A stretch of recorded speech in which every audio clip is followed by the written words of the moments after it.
right, good evening. I have distributed to each of you a copy of a letter that you previously have received. If you could take a moment, I'd like to review a few specific points with you. Paul, I left one on your Yeah, I'm desk. sorry. I was getting my head out of the way. I'll move on. Oh, you're fine. Okay. If you could please look at the first page, the 5th paragraph. I believed I numbered each paragraph. In that paragraph, the letter states that Mr. McDonald, along with the chief and the lieutenant, agreed that the traffic stop made by Officer Spencer Lowe on Patrick O'Callahan was a weak stop. It goes on to claim there was lack of evidence, stating that there was no breathalyzer test, no odor of alcohol, and no field sobriety test, noting that Mr. O'Callahan lawfully declined those tests. The letter then states, in Mr.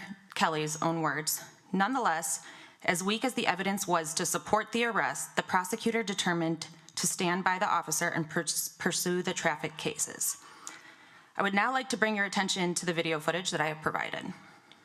In this first clip, you will see the first portion of the traffic stop.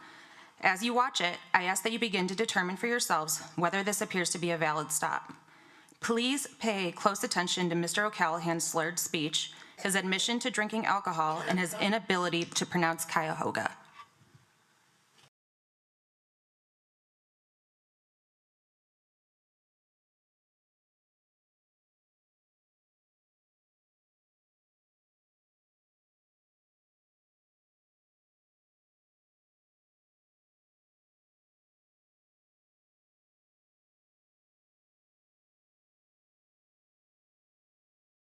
Howdy.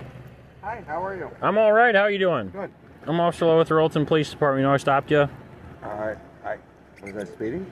Coming down the hill, you were definitely speeding. Then you went left to center right there in front of Advanced Auto. And then while you were coming down the hill around the corner there, you were also left to center. Oh, okay. Where are you coming from tonight?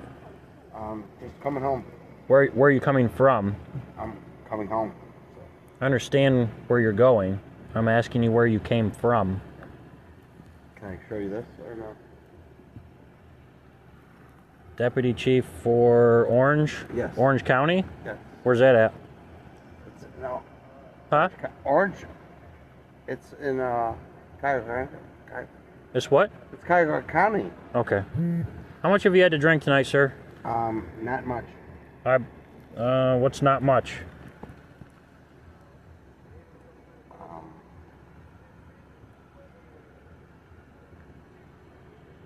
Not much. Okay. I'm just coming home. All right, sit tight. Next, you will see Officer Lowe speaking with another officer about the distress he is experiencing at the thought of having to arrest another officer. I would ask you to consider why Officer Lowe would feel that level of distress. Why would he be nervous about the possibility of arresting another officer for driving while intoxicated? These are questions I believe deserve serious consideration. No. Deputy Chief for Orange, and he's drunk.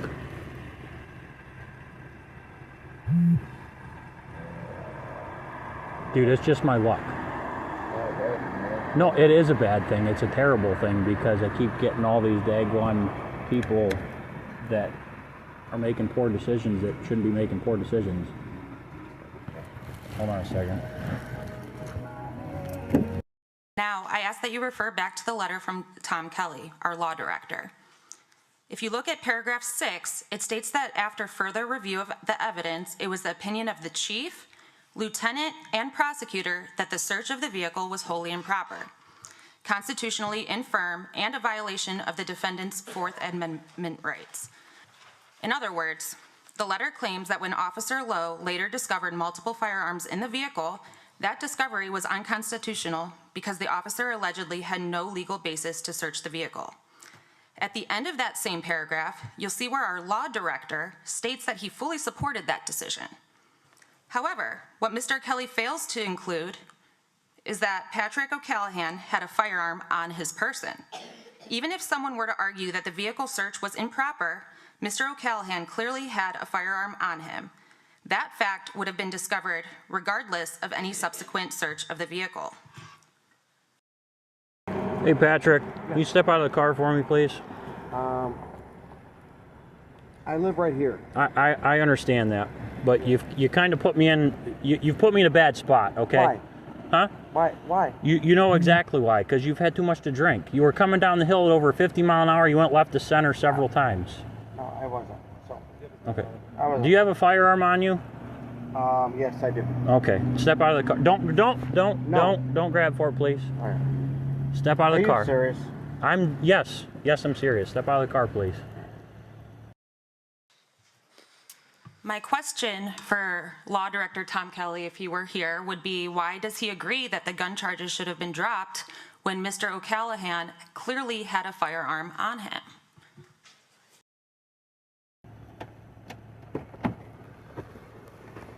Where's your firearm at? It's in my pocket. Don't reach for it. No, I'll get I'm it. not.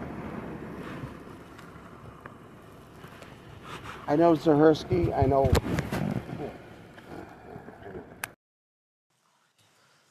At this point, I'd like you to take note that Patrick O'Callahan states that he knows Officer Zahersky. That will become relevant later. Next, please pay attention as you see Mr. O'Callahan stabilizing himself on the vehicle as he walks towards the back. Let's walk back here real quick, please. No, I'm not doing anything. So, I live right here, so that's fine. Next, you'll see Mr. O'Callahan refuse the field sobriety tests. All right, listen. I don't like this at all, okay? But you've put me in this situation to make a decision. I did? Yes, you did. You decided to drink and drive when you know you shouldn't have been. Okay. All right? So, I'm going to ask you to run you through some field sobriety tests to make sure that you're okay to get home. I'm right here, though. You know that. I'm aware of that, and as you have told me several times already. Okay, sir. So, are you going to consent to taking field sobriety tests? No. Okay.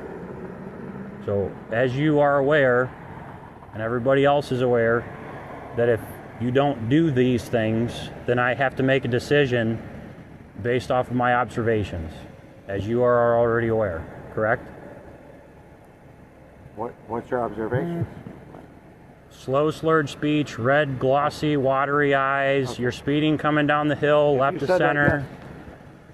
It's on camera. And it's unfortunate, but those are my observations. Okay. You know I live right there. Right there. I know, you keep telling me that. You keep telling me that.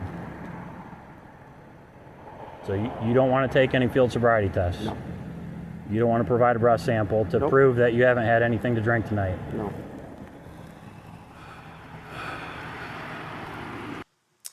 Next, you'll see the point of view from Officer Zahersky's body camera footage as Mr. O'Callahan speaks with a third officer on the scene. Listen as he describes knowing Officer Zahersky while Officer Zahersky is standing just a few feet away.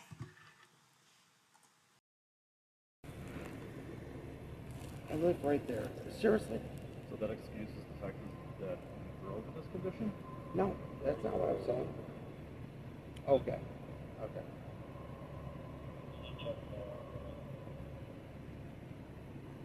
Call Jimmy Kimmel. You call him. I'm good friend.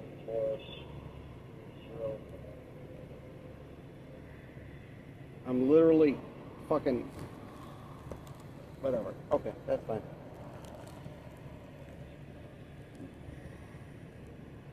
I know Zahersky. I know Do you know him? Zahersky.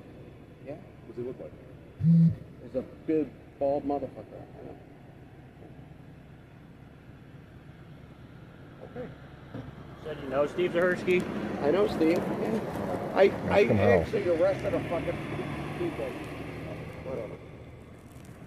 And they broke into you guys probably weren't even here, but they broke into what was the place next to what the fuck is it?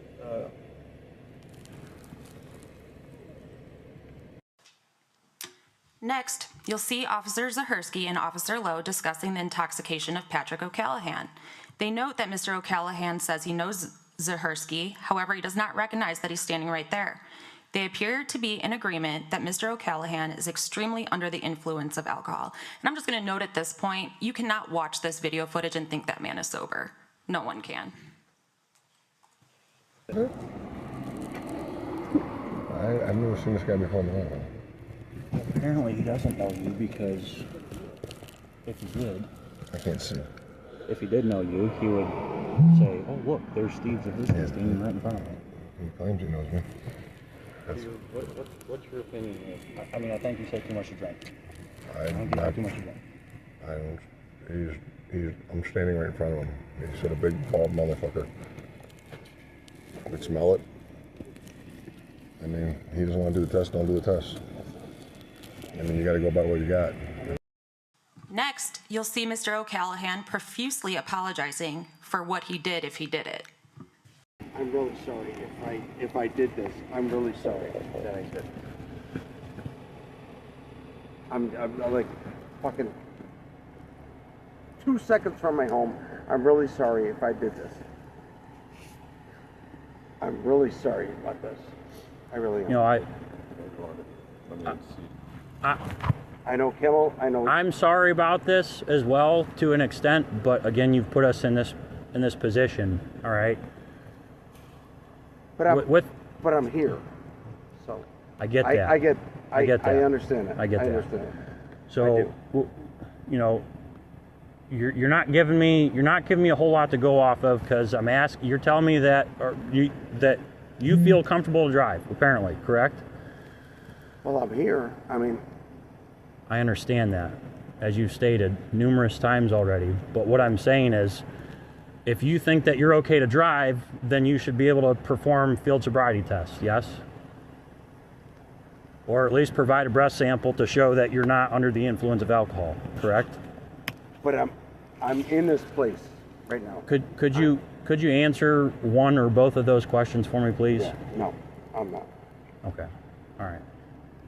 Put your hands behind your back, please.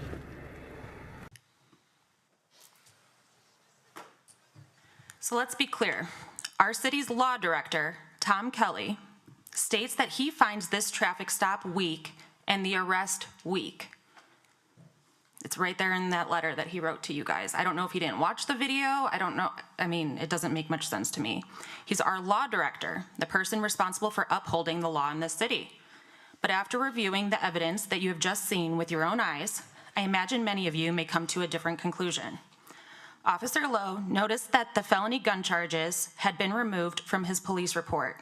Concerned about that change, he gathered the evidence and reported it to his attorney, as well as the mayor, who also serves as the city's safety director. Instead of being thanked for bringing an issue forward, he was fired yesterday for allegedly sharing the information improperly. So I have to ask, how was he supposed to share it? Should he have followed protocol and went up the chain of command and given it to the chief who he suspected of the wrongdoing? Mayor, many officers in this department have expressed serious concerns about leadership and accountability. When an officer raises an issue that deserves scrutiny, the response should not be retaliation. What message does that send to the officers of this city or to the public about transparency and accountability? That's something that council and this community deserves answers to. Thank you.